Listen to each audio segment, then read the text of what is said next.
सत्संगत जी, प्यार से कहना धन निरंकार जी। तो ये जो संदेश हर किसी ने दिया, तो वो संदेश यही कि मानव तन में आए हो तो इस जीवन को मोल इसका कर लो। इस जीवन में रहते रहते चाहे तन इंसान का लाए हो, एक वाक्य ही मनुष्य बनकर जियो। और ये मनुष्य बन के जीने का अर्थ क्या है? ये बात वही कि पहले जो परमात्मा जिसने पूरी सृष्टि की रचना करी और इंसानों की भी, वहीं ये अपने कादर को जिसने बनाया है उसको जान के ब्रह्म ज्ञान द्वारा इसको देखकर इसको मन में बसा के फिर भक्ति में जीवन जीना है। हर समय इस निराकार के एहसास में रहना है, इस परमात्मा के एहसास में रहना है। और जितना ज़्यादा इस परमात्मा से हम मन का नाता नज़दीकियत करेंगे, उतने ही मानवीय गुण जीवन में आते रहेंगे, उतना ही मन हमारा एक प्रेम विभोर होगा कि मन हमेशा प्यार के एहसास में रहेगा। हम स्वयं ही प्रेम बन जाएंगे तो औरों को भी प्रेम बांटना बहुत ही आसान हो जाएगा, क्योंकि फिर कोई एक्स्ट्रा एफर्ट, कोई कार्य नहीं करना पड़ेगा। बस खुद ही प्रेम बने तो हर एक के लिए मन में वो प्रेम का एक भाव रहेगा। किसी की कोई चाहे अच्छाई हो बुराई हो, कोई कड़वे वचन तक बोल देता है तो संत हमेशा एक प्रेम से उसके साथ पेश आते हैं कि एक नज़रअंदाज वो गलतियों को करना, एक मन को अपने खराब नहीं करना क्योंकि किसी ने खराब भाषा का प्रयोग कर दिया।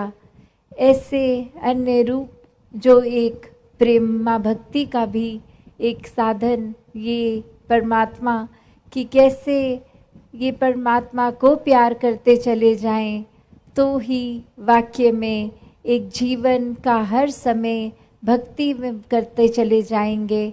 फिर अलग से कोई समय नहीं निर्धारित करना पड़ेगा कि दिन के इतने बजे से इतने बजे तो हम भक्ति करेंगे, बाकी समय तो हम व्यापार पाठ पूजा एक और अन्य काम करेंगे। नहीं, हर समय की भक्ति करनी है, एक कुछ सीमित नहीं, क्योंकि जब एक हम भक्त हैं तो कुछ पलों के भक्त नहीं, हर समय के भक्त हैं।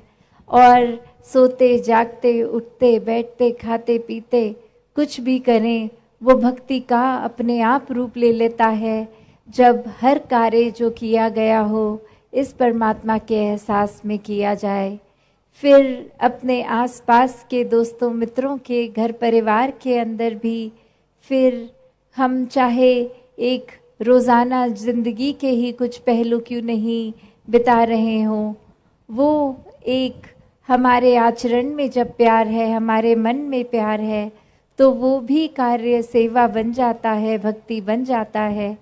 तो कैसे एक भक्त हैं तो हर समय के भक्त बन के रहना है। फिर अगर कभी ना कभी किसी सिचुएशन में कुछ कभी गुस्सा या कोई और चीज़ भी आ रही है तो कैसे उसको अपने ऊपर हावी नहीं होने देते भक्त। एक वो बात वैसी कि कोई चीज़ आई और छू कर चली गई, एक टच एंड गो वाली बात, तो कैसे उसको अगर कुछ हो भी रहा है तो उसको मन में नहीं बिठाना, मन में घर नहीं करने देना, बस उसी समय अपना ध्यान वापस इस निराकार में जोड़ लेंगे तो कैसे कोई भी विकार हावी नहीं होते और मन हमेशा ये प्यार में ही रहता है। और जैसे सत्संग के दौरान बार बार इसी प्यार का जिक्र हुआ कि एक परमात्मा का ही रूप हो जाते हैं जो प्यार करते हैं, एक लव इज़ गॉड वाली बात कि प्यार ही परमात्मा है।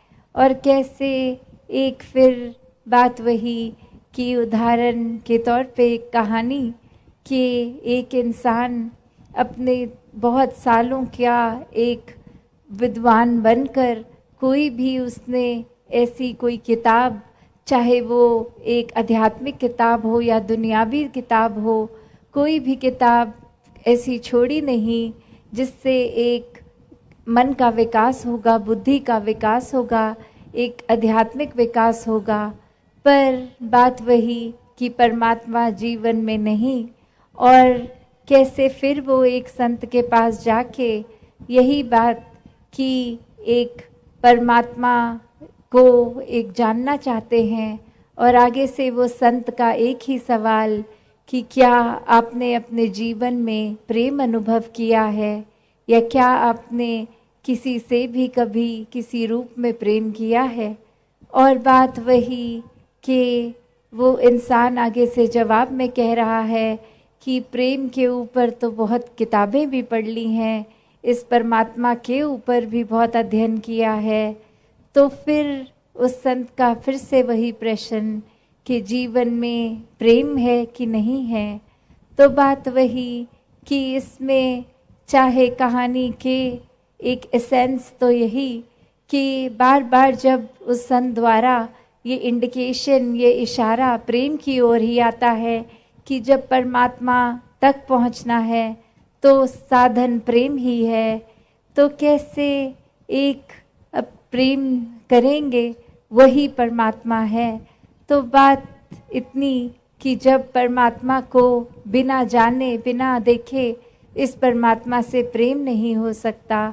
उसी प्रकार जैसे अगर हम सोचें कि हम किसी के प्रति उसको प्रेम करेंगे, कोई अनजान है, तो जब तक एक इंट्रोडक्शन नहीं होती, पहचान नहीं होती, तब तक कोई उससे हम बात नहीं कर पाते। और कोई अगर स्ट्रेंजर भी हो, कोई अजनबी भी हो, तो भी एक पोलाइटनेस के साथ तो उसके साथ व्यवहार, चाहे बस में चलते हुए कहीं और कोई आ जाता है सामने, तो वो कुछ पलों के लिए एक आदर सत्कार, अपनी सीट भी छोड़ देंगे उसको बिठाने के लिए। पर ये भी असली मायने में एक प्रेम नहीं, सिर्फ वो समय में एक अच्छाई का रूप तो ज़रूर है। तो कैसे हर समय का प्रेम मन में बसे कि फिर जब ये स्थिति हो कि कोई जाना हो या कोई अजनबी हो, कैसे सिर्फ अच्छाई तक सीमित ना हो, प्रेम से उसके साथ पेश आना हो। तो बात वही कि हर एक जीवन में जो भी चीज़ होती है वो परमात्मा से ही शुरू होती है और परमात्मा में ही वो चलती है। तो कोई भी बात के आधार को अगर हम परमात्मा इस निराकार को बनाएंगे तो वहाँ हर एक से प्रेम करना संभव होता है, क्योंकि उससे प्रेम हो गया जो हर किसी में है, कण कण में है, पत्ते पत्ते में है, पूरे ब्रह्मांड में है। तो जब इस परमात्मा से ही प्यार है तो हर किसी से प्यार है। फिर कुछ दिमाग सौदेबाजी नहीं करता। वो एक हम अपने अगर परमात्मा से कोई प्रार्थना भी की हो, उसमें भी चतुर चालाकियाँ नहीं, सिर्फ और सिर्फ यही कि जो परमात्मा दे रहा है उसकी संभाल हम कर पाएँ।